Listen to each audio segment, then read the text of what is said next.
Most people think being wealthy means having a big house, a luxury car, or a high-paying job. But that's not quite true. Those things might look like wealth from the outside, yet they don't always make you financially free. The real difference lies in understanding one simple concept: assets versus liabilities. Let's start simple. An asset puts money into your pocket. A liability takes money out. It's that direct. If something helps you earn, grow, or preserve wealth, it's an asset. If it drains your income, even if it looks impressive, it's a liability. Now, here's where most people get it wrong. They buy things that look like assets, their home, their car, their gadgets, but those things cost money every single month. Property taxes, maintenance, insurance, upgrades, all those expenses add up. So while the value might rise on paper, your cash flow is shrinking. Let's make it real. Imagine Sarah and Mark. They're both 35, both earning $80,000 a year. Sarah decides to buy a $600,000 home with a $480,000 mortgage. Her monthly payment, taxes, and insurance total about $3,200. Mark rents a smaller place for $1,800 and invests the difference. He puts $1,400 a month into low-cost index funds, earning an average of 7% a year. After 10 years, his investments grow to nearly $240,000. Sarah, meanwhile, has paid $384,000 toward her mortgage, but only about $120,000 of that went to principal. The rest went to interest, taxes, and upkeep. On paper, Sarah owns a beautiful house, but Mark quietly built an asset that produces income and grows over time. That's the quiet truth about wealth.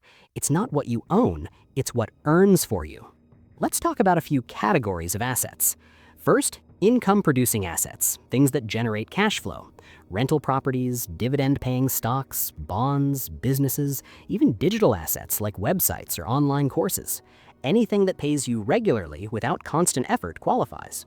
Then you have appreciating assets, those that grow in value over time. Real estate and strong markets, stocks from companies with solid fundamentals, or even intellectual property like patents or creative rights. These don't just hold value, they expand your net worth. And finally, productive assets, tools or systems that help you earn money more efficiently. A delivery van for a small business, a camera for a freelance videographer, or software that automates part of your work. They may cost money up front, but they help you make more money long term. Now, liabilities. These are the sneaky destroyers of wealth. They often come disguised as rewards. A new car, for instance, loses about 15 to 20% of its value the moment you drive it off the lot. If you buy a $50,000 car, within a year it's worth maybe $40,000, and you're still paying insurance, gas, maintenance, and loan interest. That's money working against you, a liability that compounds in the wrong direction. Even some investment properties can be liabilities if they don't cash flow. If your rental property costs $2,000 a month to maintain and only brings in $1,800 in rent, that's not an asset. It's a liability in disguise. You're feeding it every month instead of it feeding you. So what actually makes you wealthy? Not your income alone, not your job title or your possessions. It's your ability to accumulate assets that grow and produce cash flow and minimize liabilities that drain it. Let's look at how the wealthy think differently. A 2023 report from Credit Suisse found that the top 1% of global wealth holders own nearly half of the world's financial assets. Notice that, financial assets, not just physical ones. They focus on owning things that earn money while they sleep. Stocks, private businesses, real estate portfolios, intellectual property. They use their income to acquire more assets, not more stuff. Contrast that with the average household. According to Federal Reserve data, the median U.S. net worth in 2023 was about $192,000, but a large portion of that is tied up in home equity, not liquid income-producing assets. That means most people's wealth sits in something they live in, not something that pays them. If you want to flip that, it starts with awareness. Each dollar you earn can either buy an asset or buy a liability. A new phone might make you happy for a while, but it depreciates the moment you buy it. That same $1,000 invested in an S&P 500 index fund could grow to more than $2,800 in 10 years if it averages 11% annual returns, roughly what the market's done over the past decade.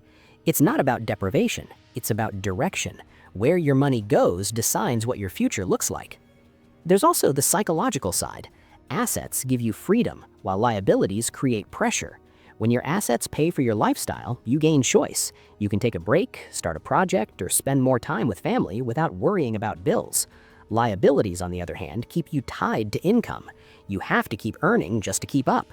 That's why so many high-income earners still feel broke. Their liabilities rise as fast as their salaries. Let's take an example from real life. Consider Warren Buffett. He's worth over $100 billion, yet he still lives in the same house he bought in 1958 for $31,500. Why? Because he knows that a bigger house doesn't make him richer. His wealth comes from owning productive assets, businesses and stocks that generate billions in cash flow. His lifestyle didn't inflate with his income. That's the mindset difference that separates the wealthy from the rest. Now let's get practical. How do you start shifting from liabilities to assets? Step 1, track your cash flow. Write down everything that comes in and everything that goes out.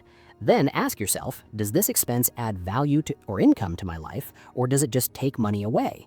If it doesn't earn or appreciate, it's probably a liability. Step 2, build an emergency fund. It's not glamorous, but it's essential. Most experts recommend 3 to 6 months of expenses in a high-yield savings account. In 2024, many of these accounts pay around 4 to 5% interest. Not bad for money that's just sitting safely. That buffer keeps you from turning to debt when things go wrong. Step 3, invest consistently. Even small amounts add up. If you invest $500 a month at a 7% return, in 20 years, you'll have around $260,000. If you wait 10 years to start, you'll have less than half that. Time is the most powerful asset you own. Use it. Step 4, avoid lifestyle inflation. When your income rises, it's tempting to upgrade everything. But if you funnel those increases into assets instead, your money starts working for you. That's how wealth quietly builds in the background. Let's look at how this plays out over time. Two friends, Alex and Jamie, both earn $70,000 a year. Alex spends most of his income on car payments, dining out, and a mortgage that eats 40% of his take-home pay. Jamie rents modestly, drives a used car, and invests 20% of her income in a mix of ETFs and dividend stocks. After 15 years, Alex has maybe $50,000 in home equity and a car that's nearly worthless. Jamie has over $300,000 invested, generating $10,000 a year in passive income. She's not working harder, her assets are. And that's the key. Wealth isn't built by working more hours. It's built by owning more assets. Every paycheck is a chance to buy a little more freedom. Now let's talk about debt, because not all debt is bad. There's a difference between good debt and bad debt. Good debt helps you acquire assets that grow or generate income. Bad debt funds consumption. A business loan to expand a profitable operation can be good debt. A credit card used to buy a vacation you can't afford is bad debt. The difference lies in what the borrowed money produces. In 2024, global household debt reached over $58 trillion, according to the Institute of International Finance. That's an enormous number, and much of it is tied to liabilities like cars, credit cards, and consumer goods. The wealthy, on the other hand, often use debt strategically. They borrow at low interest rates to buy high-return assets, real estate, equities, or business ventures. That's called leverage, and when used wisely, it accelerates wealth creation. But leverage cuts both ways. If your asset doesn't perform as expected, debt can magnify losses. That's why risk management is essential. Diversification, insurance, and liquidity matter more than most people realize. Speaking of diversification, let's touch on it briefly. A healthy portfolio spreads risk across asset classes: stocks, bonds, real estate, maybe even alternatives like commodities or digital assets. In 2024, the S&P 500 delivered around 10% annualized returns over the past decade, while U.S. real estate averaged roughly 5%. Blending both smooths out the ride and balances income with growth. Another overlooked asset is skill. Your ability to earn, your knowledge, creativity, and problem-solving is an asset too. When you invest in learning, courses, certifications, or building expertise, you're expanding your earning potential. Economists call this human capital, and it's often the most valuable asset you'll ever own. Now let's bring it back to mindset. The difference between the wealthy and the struggling isn't just financial, it's behavioral. The wealthy think long-term. They delay gratification. They focus on cash flow, not consumption. They understand that wealth isn't built overnight. It's built quietly, consistently, and intentionally. If you were to track the habits of self-made millionaires, you'd find patterns. According to a 2023 Fidelity study, about 88% of millionaires are self-made, not inheritors.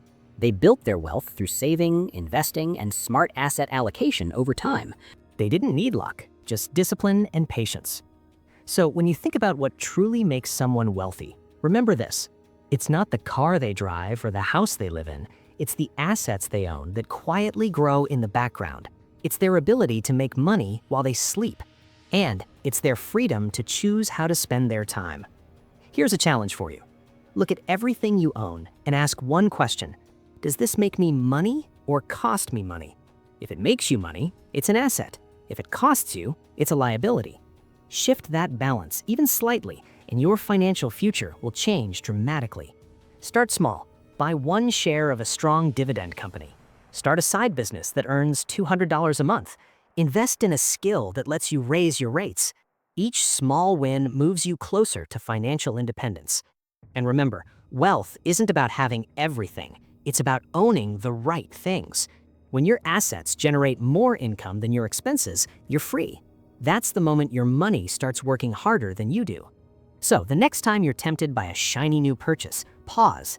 Ask yourself, is this an asset or a liability? That simple question could be the difference between staying stuck and building real wealth. If you found this helpful, subscribe to Taz's Money for more insights that actually make your money work smarter for you. Because the journey to wealth doesn't start with luck or inheritance, it starts with understanding what truly builds it. Assets that grow, compound, and create freedom. Once you master that, everything else falls into place.